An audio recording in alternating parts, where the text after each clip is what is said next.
રાજકોટમાં વિદ્યાર્થીઓએ 300 ફૂટથી વધુનો હાર બનાવ્યો છે। રાજકોટથી હાલ મહત્વપૂર્ણ સમાચાર સામે આવ્યા છે, જ્યાં રાજકોટમાં માતૃમંદિર કોલેજના વિદ્યાર્થીઓએ આ પ્રકારનો હાર બનાવ્યો છે। અયોધ્યા રામ મંદિર ખાતે આ હારને મોકલવામાં આવશે। હારની દરેક પાંદડીમાં જય શ્રી રામ લખવામાં આવ્યું છે।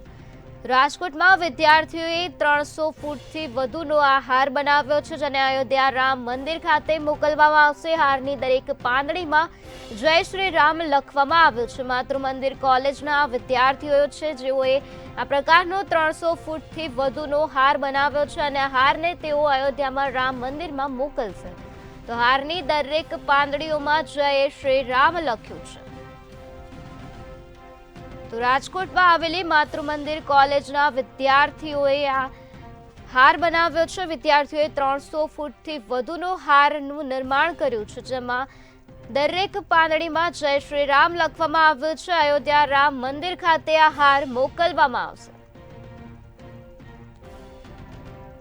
22 જાન્યુઆરી રામ મંદિરની પ્રાણ પ્રતિષ્ઠા થવાની છે। રામ મૂર્તિની પ્રાણ પ્રતિષ્ઠા થવાની છે, જેને લઈને રાજકોટમાં વિદ્યાર્થીઓએ 300 ફૂટથી વધુનો હાર બનાવ્યો છે, જેને તેઓ અયોધ્યા રામ મંદિર ખાતે મોકલશે।